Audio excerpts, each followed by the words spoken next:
in terms of coming up with an economic package dealing with COVID-19 relief. And I applaud the very hard work that each of the negotiators are doing, Democrats and Republicans. But the truth of the matter is that the results up to this point of those negotiations are totally unsatisfactory, given the economic desperation facing tens of millions of working families all across this country. As I think everyone will remember, back in March of this year, at the beginning of the pandemic, the United States Congress acted unanimously, Democrats and Republicans worked with President Trump to come up with an economic package that went a long way toward preventing absolute misery and destitution for many of our people. Through no fault of their own, COVID-19 resulted in millions of our people losing their jobs and their income. That's what the pandemic did. Nobody is to blame. That's what happened. And in response, in March, Democrats and Republicans in this Congress came together, worked with the President of the United States, and in a very significant way responded to that crisis. That is what we did in March. Madam President, what I don't understand is that at a time when in many ways the economic and public health crisis is worse today than it was in March, I don't understand why we are not responding accordingly. In March, as you know, we passed the $2.2 trillion CARES Act, which included a $600 supplement to unemployed workers. And my God, what relief that was to millions of workers who had lost their jobs. And in addition, we provided a $1,200 direct payment for every working class adult in this country, plus $500 for their kids. Once again, and let me repeat this, once again, we did this unanimously, and we did it working with President Trump despite many of the enormous disagreements that a lot of us have with President Trump on so many issues. Now, what I don't understand is if we could work together in March, if we could have succeeded 9 months ago, why can we not do exactly the same thing right now? And that is why I will insist that any agreement in terms of a COVID-19 relief package must include not only strong unemployment benefits, but a $1,200 direct payment for the working families of this country, similarly structured to what was included in the CARES package of March. And I will be introducing an amendment to the one-week continuing resolution to make sure that that occurs, that every working class adult in this country receives another $1,200 direct payment plus $500 for their kids. If we could do it in March, and it was the right thing then, now, at a time when the situation in many ways is even worse, we can and must do it today. Madam President, every member of this body, I know, wants to get out of Washington to get home to their families for the holiday season, and put me at the very top of that list. But at a time when so many American families are suffering, when so many people don't know how they're going to feed their kids or prevent being evicted from their homes or how they're going to pay for a doctor's visit. We cannot leave Washington and return to our families unless we address the economic suffering that so many other families are facing. When a national emergency occurs, the United States government must respond. And we are in a national emergency today. To get out of Washington, to turn our backs on the suffering of so many men, women, and children in Vermont and in every other state in this country would be immoral, it would be unconscionable, and we cannot allow that to happen. Again, we must make certain that every working family in this country receives a $1,200 direct payment plus $500 for their kids. That is the least that we can do. Madam President, let me be as clear as I can be.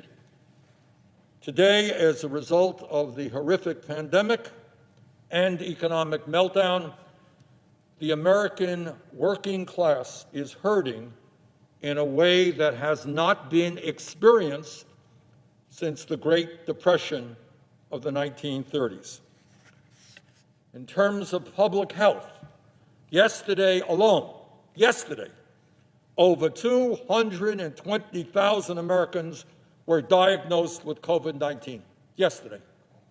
And tragically, over 3,000 died from this horrific virus. We are experiencing now some of the worst days in terms of cases being diagnosed, in terms of hospitalization, in terms of death. That is where we are today. In other words, more Americans were killed by the coronavirus yesterday than were killed on 9/11. Madam President, tens of millions of our fellow citizens have lost their jobs as a result of the pandemic. They have lost their incomes. They have lost their health insurance. They have depleted their life savings. And let me tell you this, we deferred evictions. We prevented people from becoming evicted from their homes. But when at some point that deferment ends, all across this country, people are going to be owing thousands and thousands of dollars to their landlords. They don't have the money to pay that. And tens of millions of people are in danger of being evicted. Madam President, you may have noticed that there were reports out there that hunger, this is the United States of America, the wealthiest country in the history of the world, we're looking at numbers which suggest that hunger is at the highest level that we have seen in decades. Children in America are going hungry. And all across this country,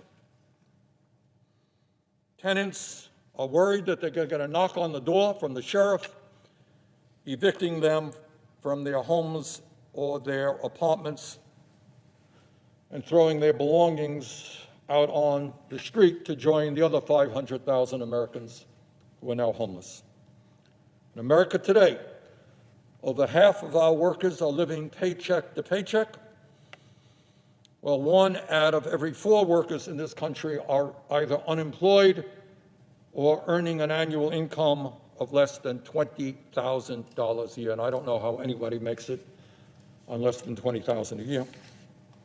During the holiday season to come, over 1/3 of Americans expect to lose income and are already having a difficult time paying for their basic household expenses. Madam President, I would be remiss if I didn't mention that at a time when so many people in our economy are suffering, it has been far worse for the African American and Latino communities. During this pandemic, nearly 60% of Latino families and 55% of African American families have either experienced a job loss or a pay cut. That is just an unimaginable number. So the general population suffering, even worse for the African American and Latino communities. Madam President, I should also add that in the midst of this pandemic, not everybody is suffering. The people on top, at least some of the billionaires on top, are doing phenomenally well.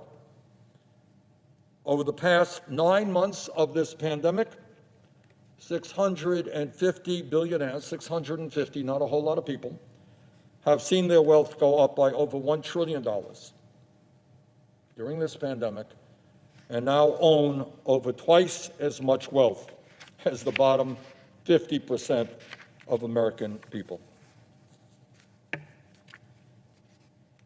Madam President, this is the United States of America, the richest country in the history of the world. No person in this great country should be going hungry. No person should live in fear of going homeless. No person in America should lack the health care that they need when they or their kids get sick, especially in the midst of the worst public health crisis in 100 years. Can you imagine? I mean, it really is unimaginable that when we're looking at 220,000 people yesterday being diagnosed with COVID-19, with the virus, and you got 90 million people in America who are either uninsured or underinsured, they can't even afford to go to a doctor. But that is exactly what is going on in America today. Madam President, this is an unprecedented moment in American history, and the Senate needs to take unprecedented action to protect the working families of this country who are facing extreme economic desperation. If we could act effectively in March through the CARES Act, we can act effectively today as we enter this holiday season. Once again, I very much appreciate the hard work that has gone into the current $908 billion proposal being worked on by a number of Democratic and Republican senators. But simply stated, given the horrific extent of the current crisis and the desperation of so many of our people, this proposal does not go anywhere far enough. In truth, rather than the $3.4 trillion, which we, on the Democratic side, called for in the HEROES Act and passed in the House. The U.S. House of Representatives, a number of months ago, passed a $3.4 trillion bill. But what is being discussed and negotiated right now with Democratic and Republican senators only allocates $348 billion in new money. The remaining $560 billion are funds transferred from the CARES Act that have not yet been obligated. So what we're talking about now, as opposed to $3.4 trillion passed in the HEROES Act, is roughly speaking $348 billion in new money right now. We're talking about, roughly speaking, 10% of new money compared to what was passed in the House. That is absurd. That is unacceptable. I am prepared to negotiate, but I cannot negotiate in good faith when we are receiving 10% of new money compared to what was passed in the House in the HEROES bill. Unlike the CARES Act, which we passed unanimously in March, the proposal now being negotiated only provides a $300 supplement for unemployed workers rather than $600 a week. Further, unlike the $1,200 direct payment for every working class individual and $500 for each child, this agreement being negotiated provides absolutely nothing, zero. Moreover, this proposal does nothing to address the healthcare crisis impacting tens of millions of Americans who cannot afford medical care and has totally inadequate financial assistance for the most vulnerable. The American people need help, and they need help now. In fact, there has never been a time in the modern history of this country when the American people were in more economic desperation and a time when people needed help. And if a government means anything, it means that we cannot turn our backs on tens of millions of families who today are suffering. So, Madam President, we have got to make sure that every working family in America, every working individual in America, receives at least $1,200 in direct payment. That is what we have got to do. We cannot continue the status quo of simply coming in here to work and then going home and going back on for our holiday. So, Madam President, I am going to do everything that I can to insist that we make sure that every working person in this country gets a $1,200 direct payment. And we're not going to go home until that happens. Madam President, thank you very much.